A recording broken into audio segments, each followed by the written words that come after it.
All right, everybody, welcome in and welcome back to the channel. I am so excited to be bringing you guys the 2025-26 Pittsburgh Steelers season grades as we reflect and try to move past this Steelers season and into a completely new era. It feels like let's take some time to remember our brave men in black and gold and what they accomplished in the 2025-26 season. Let's jump right into it.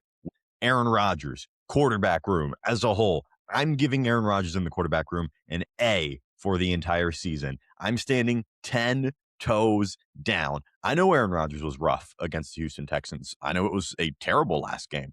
I'm not crazy for saying that, but what was Aaron Rodgers for the football team this year? How will we remember Aaron Rodgers in black and gold?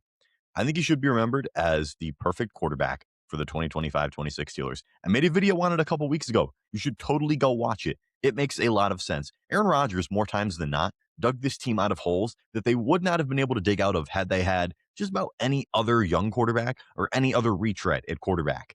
Aaron Rodgers won this team the AFC North. His play in the second half of that Steelers-Ravens AFC North Division title game was some of the best Steelers quarterbacking I've seen since Ben Roethlisberger back in, we're talking 2018-19 at this rate. That's how far back we're talking for the level that Aaron Rodgers was playing at.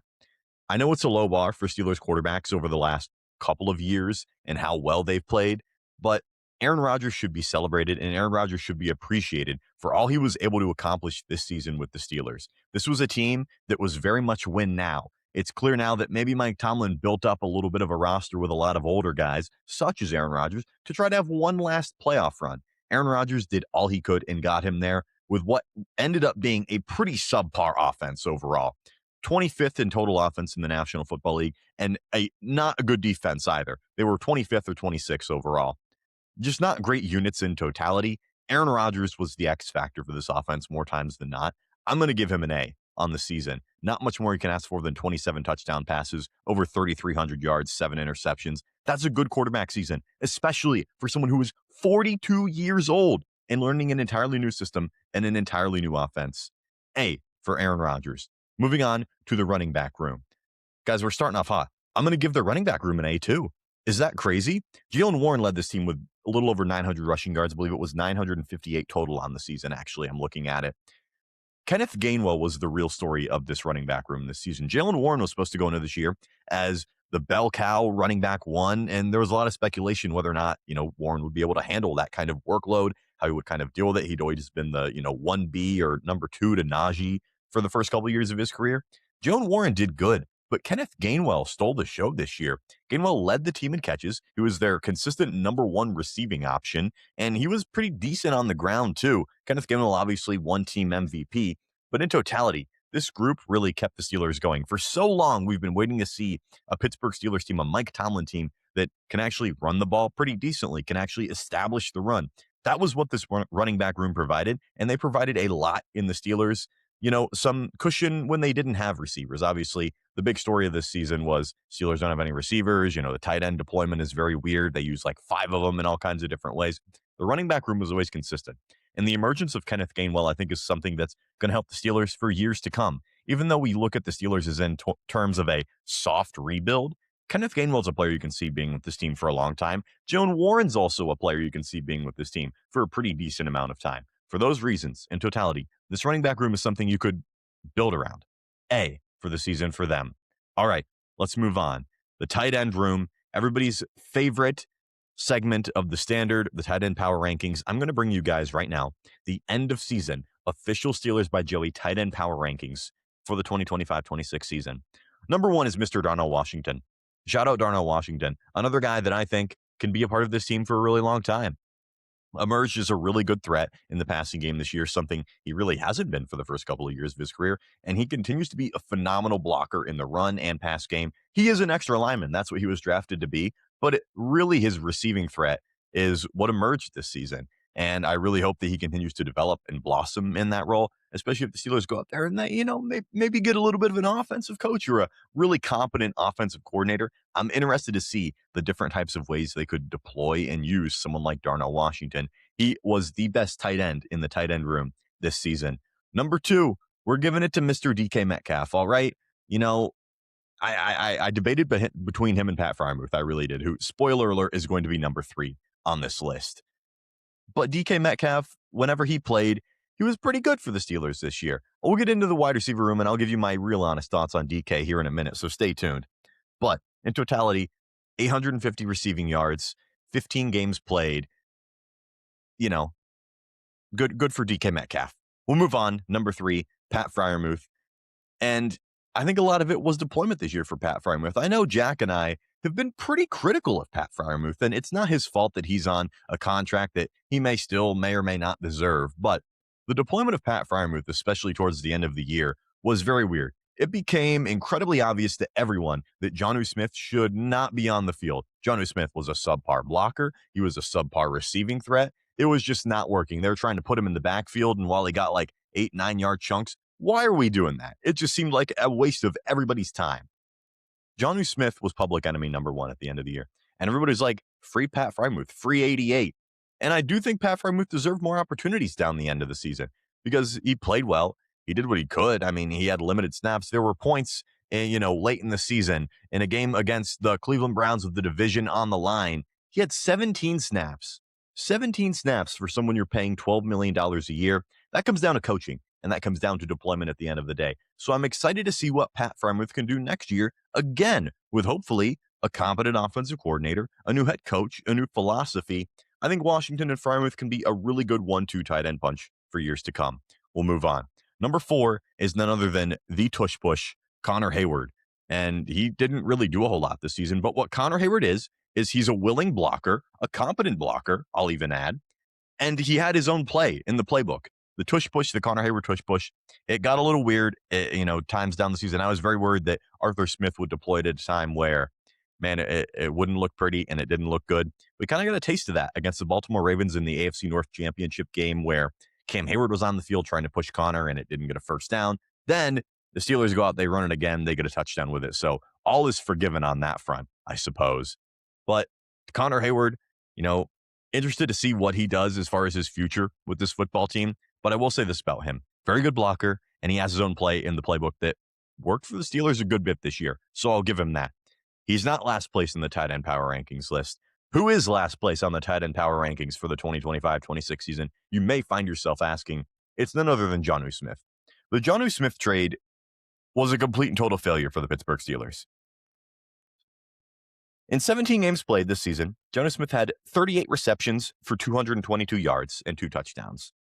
Jonnu Smith was coming off a year where he had well over 1,000 yards and 10 touchdowns, the Miami Dolphins. Mike McDaniel deserves some kind of award, some kind of Nobel Peace Prize for the way he was able to deploy Jonnu, for the way he was able to actually get him productive usage in this offense, because he was a complete and total dud for the Pittsburgh Steelers this year.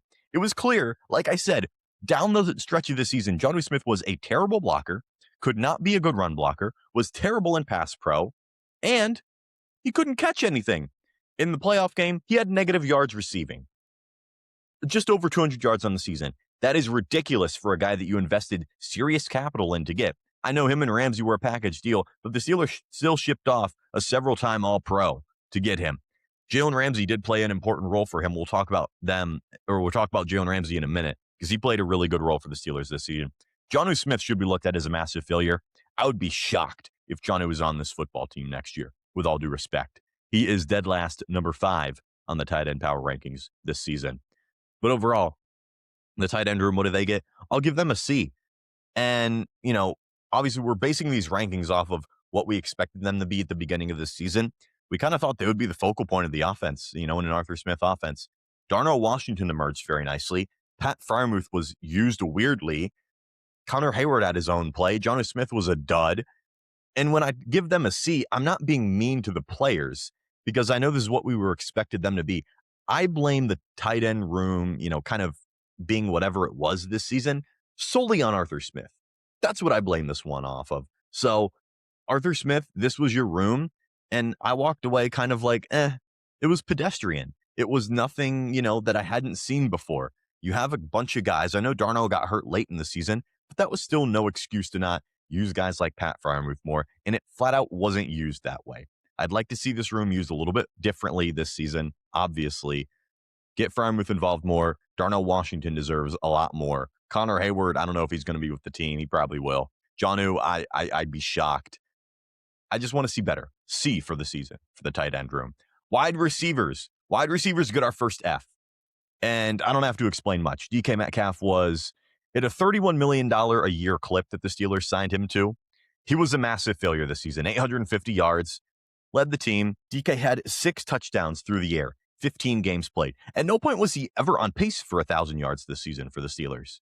And say what you want about DK Metcalf and how he didn't have other receivers, there to help him.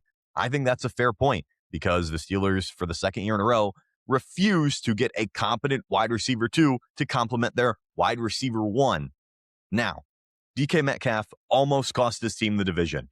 Let's not sugarcoat it. DK Metcalf pushing, shoving, hitting a fan, whatever he did in Detroit, getting suspended for 2 games, that nearly cost this team a spot in the playoffs. There's no two ways around it, guys.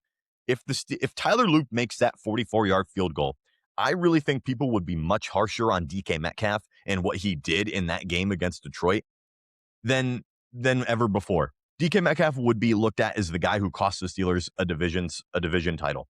And I really couldn't blame people. I would not blame people at all. DK is very lucky that Tyler Luke missed that field goal. DK is very lucky that he's earning $31 million per year for the next couple of seasons because, boy, oh boy, the Steelers are going to be stuck with him for quite a few years down the road. And I pray and I hope that DK gets another look next year with a competent wide receiver 2 in a new offense that maybe gets these guys in better positions to win. Because I agree, DK wasn't always put in the best position to win this season. He was often the only competent target out there for Aaron Rodgers. But he did not perform very well as a total this season. He did not, keep his emotions in check whenever there was a fan yelling at him and he punched him in the face and he nearly cost his team the division title. So for that, the wide receivers in total get an F. Roman Wilson was a complete and total failure. I'd like, the young guys to get another look. Whether or not Roman Wilson's on this team is really up, nobody knows. Marquez Valdez-Scantling was brought in halfway through the year. He played a really crucial role for the Steelers down the line. I mean, as crazy as that is, he did. Calvin Austin only had 31 receptions on the year for 300 yards. Adam Thielen was signed late in the season. He wasn't really much of an impact player. It was just a hodgepodge of nothingness at the Steelers wide receiver room this year. So overall, they get an F. That needs a massive overhaul, and they need a lot of work in the offseason. Moving on, we'll go to the offensive line. I'm going to give the offensive line a B. I think the offensive line was overall, in total, a massive step forward this season. Zach Frazier took another really good step. It looks like he's going to be a really good player in the middle of the offensive line for years to come. Mason McCormick was solid overall. Isaac Sumalo, he was another, good piece. So the interior of this offensive line is really good, although Sumalo's kind of aging. His contract is getting towards the end. So we'll see what happens with that. But it seems like the Steelers have a nice basis for the interior of their offensive line. Out to the tackles, which were a huge question coming into this year. Troy Fautanu looked fantastic for the majority of the year. I think he's a guy that the Steelers can rely on to have out on the right side or maybe even over back at left tackle for years to come. Point is, he's a really solid player. And in his first full season, you can take away some really positive things. He'll be back with this team next year and in a starting role, undoubtedly. Broderick Jones is an interesting case because he had another really rough start to the year.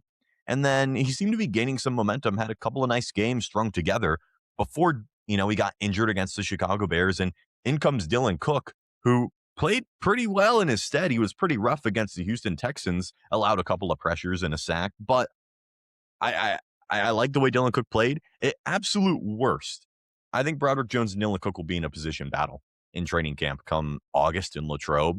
Obviously, the Steelers, whether or not they pick up Broderick Jones' fifth-year option is still very much up in the air. But I really enjoyed seeing the offensive line this year take a step forward. For so many years, we've been worried about the offensive line gelling together. When is it going to get better? The Steelers haven't had a consistent offensive line for several years. This was the first year you can say they took massive steps towards getting that. And maybe with a couple of patches, maybe they bring someone in. Anybody's guess.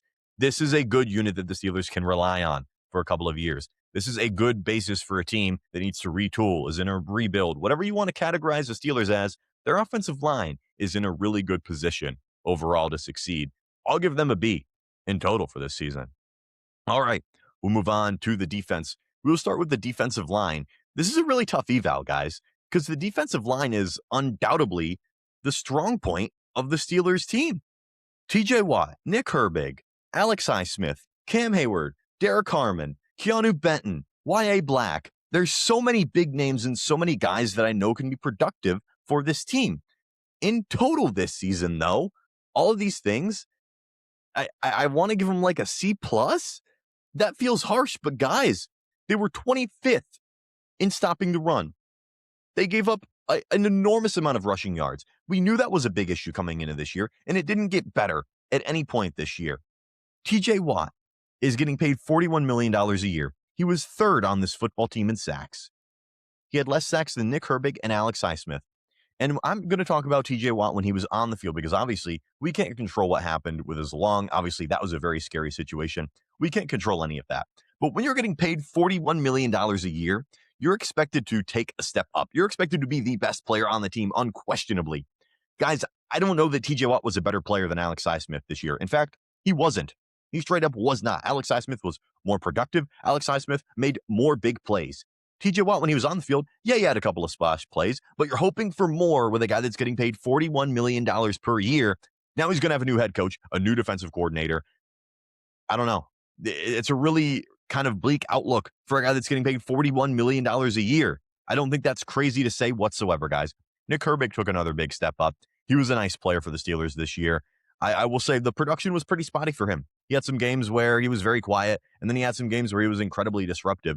I'm really excited about the prospect of Nick Herbig as a player for another year on this football team. Then he becomes a free agent. I think a big priority for the Steelers this season, this offseason anyways, should be to extend Nick Herbig, get him to stay with this football team for a really long time, because I think he's a really nice player and someone you can continue to develop on a really good defensive line. Cam Hayward was spectacular again this season. I question whether or not he will want to play for this team without Mike Tomlin. That's still yet to be seen, and a different topic for a different day. But he was nothing short of spectacular this season. Again, in the run, against the pass, he was dominant. He's 36 years old, and he continues to do it. Derek Harmon was also amazing this year for the Steelers. I think the Steelers absolutely hit on that first-round selection, taking Derek Harmon out of Oregon. Whenever he played, the Steelers gave up significantly less rushing yards. They gave up about 60 yards less per game when Derek Harmon was in the lineup than compared to out of the lineup. He was a big-time run stopper for the Steelers this season. I'm excited to see what he can do. Hopefully Cam Hayward stays for another year and, continues to mentor, continues to talk to Derek Harmon, continues to work with him, because I feel like the Steelers really could have something in Derek Harmon. Keanu Benton, very up and down, very, very up and down year for him. And Y.A. Black, again, didn't get to play a whole lot because this is a really deep position group for the Steelers.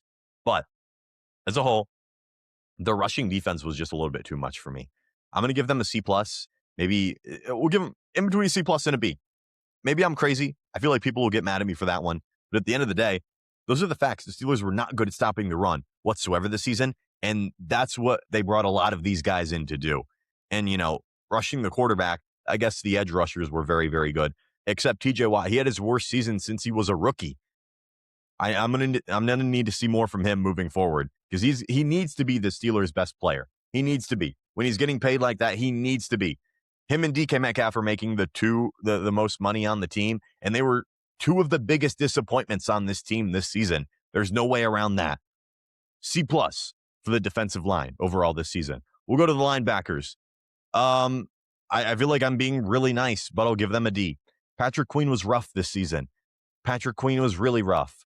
He's making a lot of money again. The Steelers have a lot of highly paid guys that just had really rough seasons for them. Peyton Wilson, I think, was decent overall. Peyton Wilson played in spurts for the Steelers, but I think he was better than Patrick Queen as a total this season. I think he really was. I'd like to continue to see him ascend and see what he can play. Malik Harrison's a guy that the Steelers were pretty proud of. They signed him in free agency to a pretty decent deal. He was their kind of a Landon Roberts replacement. And what this unit lacked this season was physicality in the run game. Landon Roberts, so many times last season for the Pittsburgh Steelers, was their primary run stopper because the defensive line was getting gashed so often. Landon Roberts was the thumper. He'd go up and he'd hit the running back and he'd stop him. He was the guy for stopping the run for the Pittsburgh Steelers last year. They obviously let him walk. He goes to Las Vegas. In comes Malik Harrison, who they signed from the Baltimore Ravens to a pretty decent deal, I might add. He's going to be on this team. He didn't play a whole lot due to injuries this season, but I'm excited to see him next year. I really hope he can continue to be kind of fill that void as, far as stopping the run goes. They need someone like that. I'm hopeful Malik Harrison can be that in total moving on to next season. So linebacker room, give them a D. I don't think they were very good in total. Last grade we'll be giving out is the secondary. The secondary as a whole this season, I'm going to give them a C. This is a unit that I probably would have given an F at the beginning of the year. We talk about the Steelers and their unwillingness to make changes, their unwillingness to make moves in the middle of the season, stuff like that. But I will say, for as bad as the secondary was the first half of the year, the Steelers coaching staff does deserve a good bit of credit for what they were able to do in the second half of the season with this football team. Obviously, Darius Slay was a big name free agent signing 1 year's $10 million. He's off the team by midway through the year. He was dreadful for the team when he did play. He's obviously off the team. I believe he still currently is on the Buffalo Bills, even though he refuses to play for them. But he's still technically a Buffalo Bill right now. But that's neither here nor there. He was not good for this football team. The team traded for Jalen Ramsey, and he was an outside corner for the first couple of weeks. And he was phenomenal. He was productive. He was a good corner. He was their best outside corner for those first couple of weeks of the season. And then he has to move back to safety after, the injury to Deshaun Elliott. Chuck Clark wasn't very good back there. And then, Elliott gets hurt and you're like, wow, Jalen Ramsey's really our only guy out there. The Steelers picked up Jabril Peppers. He didn't play a whole lot for them. And then Omar Khan made his best move of the season in trading for Kyle Duggar. Even if Kyle Duggar doesn't take another snap for this football team, that Kyle Duggar trade is very underrated. And one of the better moves that Omar Khan has made over the last couple of years, I would argue. He was a difference maker for this defense. I get that sometimes he got burned, but man, he made plays. He made too many plays for me to sit here and say, you know what? I don't like Kyle Duggar. He wasn't a good player for this football team. Kyle Duggar stepped up for the Steelers whenever they needed him to. It was Jalen Ramsey and Kyle Duggar playing, safety for a good half of the second half of the season, and they played well in total. So I'll give them credit. Also, outside corners, Joey Porter Jr. had one of the best seasons of anybody on the Pittsburgh Steelers. I saw people saying he got snubbed for All-Pro. I think that's a little rich for my blood, but I do think Joey Porter Jr. proved that he is a really, really good piece for this defense moving forward. I went into Joey Porter Jr.'s year 2 thinking that he could be a truly elite, game-changing, lockdown corner 1 for the Pittsburgh Steelers. His year 2 was very rough, had a lot of penalties, a lot of question marks about him coming into the season. He stepped up. He's a very, very good player. And he's someone that the Steelers, again, can build around as they move into this new era of Steelers football. I'm excited at the prospect of that. James Pierre, the air fryer guy, legend, friend of the program, friend of the channel. He played well. He got cut at the beginning of the year. He continues to stay around, and he made a lot of plays for this team this year. So I think in total, first 8 weeks of the season, they got an F. But they were like a borderline A-B second half of the year. I think in total, the only fair thing to do is to give them a C. They were perfectly average. They were exactly what the Steelers needed them to be. They weren't the reason they were losing football games the second half of the year. And I think that's all you can say about the secondary. And the Steelers coaching staff deserves a lot of credit for the way they were able to move around, move that entire room around, basically, shuffle it all up and get them moving in the right direction. So with that being said, those are the Steelers 2025 through 26 season grades. Let me know what you agree with. Let me know what you disagree with in the comments down below. If you enjoyed, make sure to like and subscribe. More content coming soon. I appreciate you guys, and I will talk to you soon.